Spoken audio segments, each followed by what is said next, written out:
This is 5 on your side at 5. Focused on you. We are in storm alert this evening. Our Weather First team is tracking some potentially severe storms coming our way in the next few hours. Thanks so much for joining us. I'm Kelly Jackson. And I'm Mike Bush. The biggest threat with these storms will be damaging winds. A spin-up tornado also possible. So let's check in with meteorologist Jim Castillo. Jim? Yes, unfortunately, we can't rule that out. And we've been hot and humid all day. And look at Moscow Mills in Cuba. So western portions of the area starting to see the sky darken a little bit. And here it is, this line of severe weather that has erupted over the past couple of hours here in western Missouri through Kansas City and then down into Arkansas, and even a lot of tornado warnings. Better chance of tornadoes up around the Iowa area. So right now, Doppler weather radar looks okay, but look to the west and you can see that rain starting to move closer to Columbia. Let's zoom in a little bit. There was a tornado warning around Archie, but now it's just a severe thunderstorm warning all the way down into really western and southwestern Missouri. Widen out the shot, you can see these pink areas right up here. Those are actually confirmed tornadoes on the ground around and north of Des Moines and Iowa. We'll zoom in a little bit here and you can see several warnings very active up around the Des Moines area. So where you see the red, that is the higher risk of seeing tornadic activity, but we can't rule it out here as those storms continue to move our way through the evening hours. I'll time it out for you, but it looks like the metro more at 9 to 11 p.m. And I'll time out the entire area coming up in just a few minutes. And you can keep up with our Weather First forecast just by texting the word weather to 314-425-5355 at any time. We are following up tonight with the owners of a Sullivan, Missouri bar that was destroyed by an EF1 tornado 2 weeks ago. As more storms are on the way, 5 on your side's Andy Kroll returned to that beloved meeting spot, asking if they will rebuild.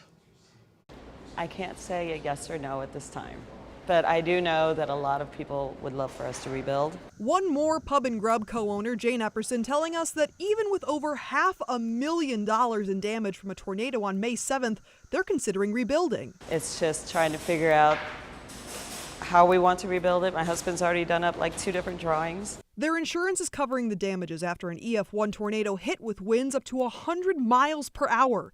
It started near Sullivan High School and ended near the eastern edge of Merrimack State Park, catching this bar somewhere in the middle, typically packed on a Friday and Saturday night. Regular Andrew Askren was there helping to clean up not long after it happened at 4 a.m. on that Tuesday morning. So me and my wife, we got up and we drove over there, and it was horrible. I mean, it looked like there was like two walls left, I think there was. That local haunt, a skeleton of wood, nails, and insulation just 2 weeks ago, has now been leveled to the ground in hopes that it can be built back up again.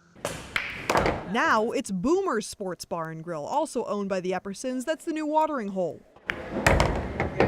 including karaoke, which One More was famous for. My go-to karaoke song, Man, I Feel Like a Woman. Oh, you're sightseeing. Not worried about this week's upcoming storms or anything else Mother Nature could throw at Sullivan, also hit by flooding after the tornado. No, because, well, one of the worst already happened, so. I'm pretty sure we've weathered everything except for our home in here. Reporting in Sullivan, Andy Kroll, 5 on your side. Today, a hearing started for a man who claims he was wrongfully convicted. Christopher Dunn was convicted of killing Rico Rogers in St. Louis in 1990. He spent more than 3 decades in prison. Testimony from 2 witnesses helped put him behind bars, but those witnesses have since recanted their testimony.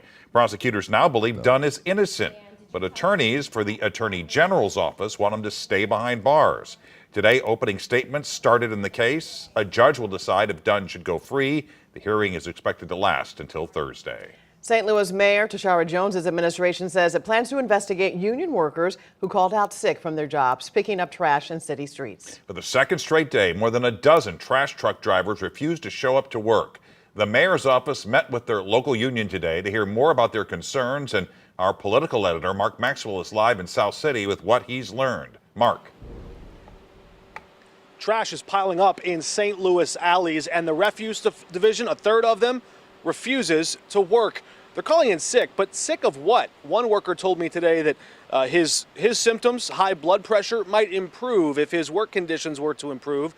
Several workers told us about working hot days with no air conditioning in those garbage trucks. Others told us they have no way to communicate with each other. They're left to try and communicate with each other using their own personal cell phones.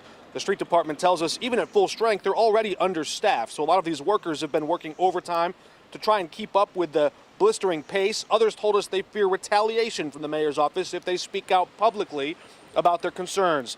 Today, the mayor's chief of staff met with the union. The mayor's office is considering this an unauthorized work stoppage. It's taking a considerable toll on the city's efforts to pick up trash.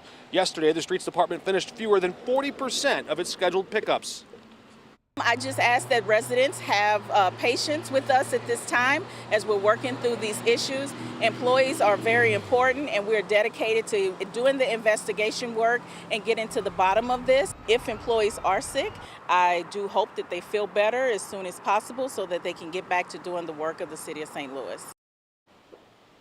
This disruption in city services threatens to leave stinking piles of garbage in back alleys all across the city just 1 week after Mayor Jones announced her bid for re-election. More than 1 year ago, the mayor told us that this problem was behind her, that the city had improved the pace of picking up trash around the city. But now, heading into Memorial Day weekend, homeowners across the city will only hope they have somewhere to put all the trash. Live in South City, Mark Maxwell, 5 on your side.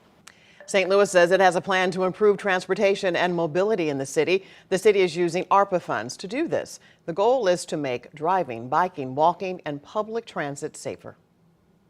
Well, we hope everybody will benefit in the long run, all residents of the city. I think it's a great opportunity for us to build consensus around what our values are for the city's transportation system.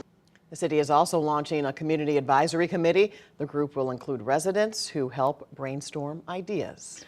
A Belleville tradition is ending. This year's annual Tour de Belleville bike ride will be the last one. 5 on your side's Megan Kernan shares why officials are putting the brakes on the event. A favorite for many in St. Clair County, Tour de Belleville will end after 19 years. The annual bike ride started out as a nighttime event, but it turned into a daytime ride in 2021 because of too many safety concerns and liabilities with holding the event after dark. Now, city leaders have decided to end it for good, but not before the Parks and Recreation Department holds a final ride this summer. Anytime you put bicycles on the streets at night, in a organized fashion, there are some liability issues there. It's been a staple here in the city of Belleville. It's been a good event for the city. Sad to see it go, but times change and things change, and you pick up the pieces and move forward. The last ride, dubbed the Sunset Tour de Belleville, is happening July 12th. It will go back to being a nighttime ride on city streets. Reporting in Belleville, Megan Kernan, 5 on your side. A growing humanitarian crisis in Gaza, why the UN is now halting food distribution in Rafah. Severe turbulence becomes deadly on an international flight. What investigators say caused the problem. Paris is home to the Olympic Games this summer and to the Moulin Rouge. What's kept the can kicking there for more than a century?